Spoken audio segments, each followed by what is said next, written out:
Ada perempuan namanya Lisa, usia 40 tahun, keadaan keuangannya baik-baik aja, sampai tiba orang tuanya sakit, dia dan suaminya harus biayain semuanya. Gak cuma sampai di situ, ada masalah lain nih.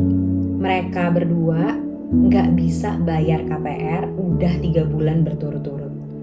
Dan biasanya kalau udah kayak gini, bank itu akan menyita aset mereka. Jadi harus gimana? Kalau udah begini, ada 3 hal yang Lisa dan suaminya bisa lakukan. Nomor 1, ubah sebagian aset konsumtif jadi liquid. Maksudnya gimana, Mbak?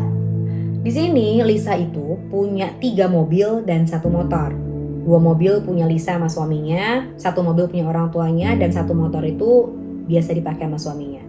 Nah, bayangin kalau 3 mobil itu dijual, aset konsumtif tadi bisa berubah jadi liquid yang mereka mungkin butuhkan.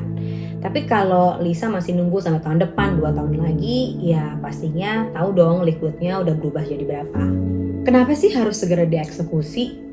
Ya karena bayangin kalau kondisi 3 bulan belum dibayar berturut-turut, itu tuh penagih-penagih biasanya udah datang hampir setiap minggu, setiap hari bahkan, untuk nagih ke rumahnya Lisa dan suaminya. Jadi bayangin dulu ada tekanan dari pihak penagih dan juga ada tekanan emosional karena orang tuanya Lisa itu pasti pengen orang tuanya ini segera sembuh. Katakanlah 3 mobil yang terjual tadi berubah jadi liquid 500 juta. Nah di sini Lisa sama suaminya harus benar-benar atur baik gaya hidupnya.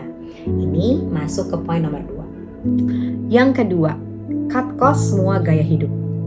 Nggak ada lagi tuh biasa main padel, ngopi di luar, makan di luar, sering pesen GoFood gitu ya. Karena yang dulunya dianggap murah, udah nggak murah lagi. Dan kalau mau cepet, sebenarnya bisa tuh dibikin groceries yang tepat atau masak di rumah. Ini yang banyak orang nggak sadari.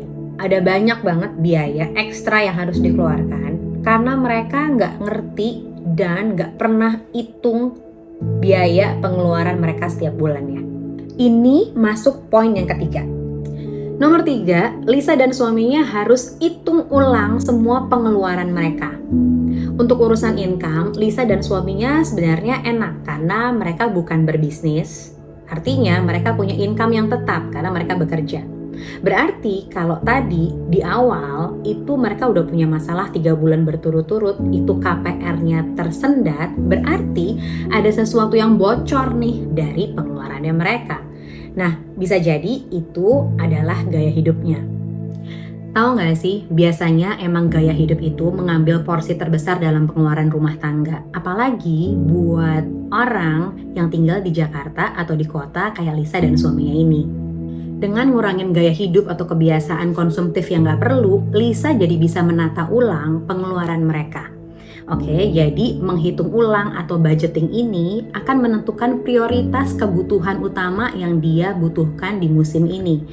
Misalnya mereka harus cek tuh, kalau memang tadinya makan di luar dan sekarang harus groceries, mereka harus benar-benar hitung mereka butuh beras berapa, sayur, daging, protein, buah, vitamin, susu yang menjadi kebutuhan mereka selama seminggu.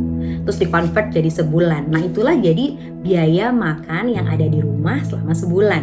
Lalu listrik, kuota, transportasi. Sekarang mungkin transportasinya udah jadi 1 motor. Atau mereka jadi harus bayar gokar dulu untuk kemana-mana. Itu mereka bisa juga hitung, budget ulang. Oke? Terus tahu nggak apa yang berkurang jauh? Mereka udah nggak perlu lagi bayar pajak mobil. Tadi kan ada 3 mobil tuh, udah nggak perlu lagi bayar pajak tahunan 3 mobil.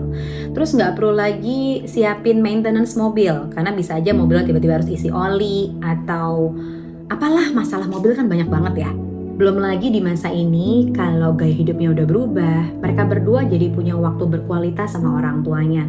Kita nggak pernah tahu ya, waktu atau usia orang tua kita sampai umur berapa tahun, tapi yang pasti dengan kehadiran mereka lebih banyak di rumah, mereka jadi punya waktu yang berkualitas sama orang tua mereka, dan itu sangat mendukung kesembuhan mental dan fisik orang tuanya.